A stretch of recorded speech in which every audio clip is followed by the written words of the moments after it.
Syria में जंग का थमना तुर्की को भारी पड़ रहा है। कहा जाता है कि तुर्की ने ही शाम में यानी सीरिया में हयात तहरीर अल शाम के लड़ाकों को सबसे बड़ा सपोर्ट दिया था, जिसकी बिना पर वो बशर अल असद हुकूमत का तख्ता पलटने में कामयाब रहे। लेकिन अब वही तुर्की नुकसान में आ गया है।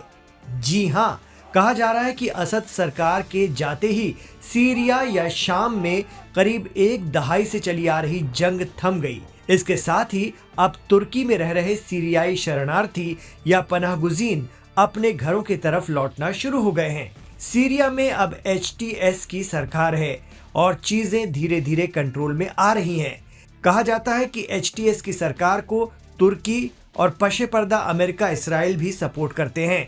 ऐसे में बरसों से चल रही खींचतान पर विराम लगा है सीरिया में। कहा जाता है कि असद के दौर में बिगड़े सिविल वॉर जैसे हालात की वजह से ही सीरियाई लोगों की बड़ी तादाद दूसरे देशों में शरणार्थी के तौर पर रहने को मजबूर थी। सीरियाई शरणार्थियों की बड़ी तादाद पड़ोसी मुल्क तुर्की में भी रह रही है। सीरिया में असद सरकार के तख्ता पलट होने के बाद तुर्की से सीरियाई शरणार्थी अपने देश लौट रहे हैं, लेकिन इससे तुर्की को बड़ा नुकसान हो रहा है। तुर्की में सस्ते मजदूरों की कमी हो सकती है।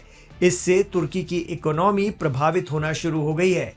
सीरिया में नई सरकार आने के बाद से 3 मिलियन सीरियाई शरणार्थियों में से हजारों अब घर लौट गए हैं, जबकि कई अभी भी अपने अगले कदम पर विचार कर रहे हैं। लौटने वाले ज्यादातर लोग सीरिया के मौजूदा हालात का जायजा ले रहे हैं कि उन्हें अपने परिवार को सीरिया वापस लाना चाहिए या नहीं। तो तुर्की में कई सालों से रह रहे सीरियाई शरणार्थी धीरे धीरे अपने वतन लौट रहे हैं। सीरियाई शरणार्थियों के वतन वापसी से तुर्की को कम तनख्वाह वाले मजदूर मिलने में दिक्कत पेश आ रही है। तुर्की के कारोबारियों में भी हड़कंप मच गया है।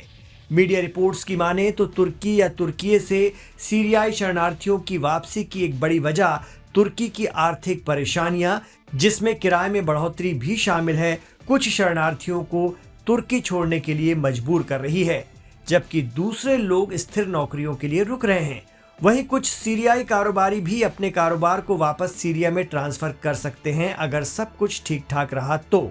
अंदाजा है कि तुर्की में अलग अलग कारोबार और कंपनियों में अभी भी लगभग 1 मिलियन सीरियाई मजदूर काम कर रहे हैं, जो खास तौर से कम कुशल और कम वेतन वाली प्राइवेट नौकरियों में हैं। सीरियाई शरणार्थियों के तुर्की से वापस जाने से तुर्की पर वित्तीय दबाव कम हो सकता है।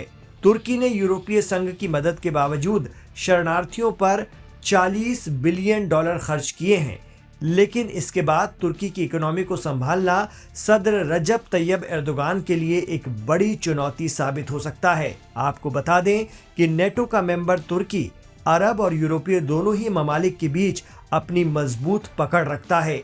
एक दौर में सल्तनत उस्मानिया का मरकज या केंद्र रहा तुर्की आज भी एक ताकतवर मुस्लिम देश माना जाता है। आरोप लगता है कि सीरिया में बशर अल असद सरकार का तख्ता पलटने में तुर्की का मजबूत हाथ HTS के लड़ाकों पर रहा। कहा यह भी जाता है कि तुर्की ने ही उन्हें ट्रेन किया और हथियार दिए थे, लेकिन अब यही दांव तुर्की पर भारी पड़ रहा है। सीरियाई मजदूर और वर्कर्स के जाने से वहां आने वाले दिनों में एक नया बुहरान खड़ा हो सकता है।